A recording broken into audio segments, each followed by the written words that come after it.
Hello friends, welcome back to my YouTube channel. Friends, in this video, I will show you how to set or add your proxy connections on Telegram. Guys, you can do it easily by following these steps. First, open Telegram. Then you can see 3 vertical lines. At top left corner, click on it. Then click on Settings option. You can see there are many options. Click on Data and Storage option. Scroll down, click on Proxy Settings. You can see there Add Proxy option. Click on it.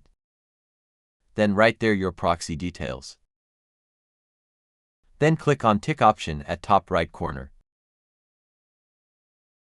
Finally guys, in this way, you can easily set your proxy connection on Telegram.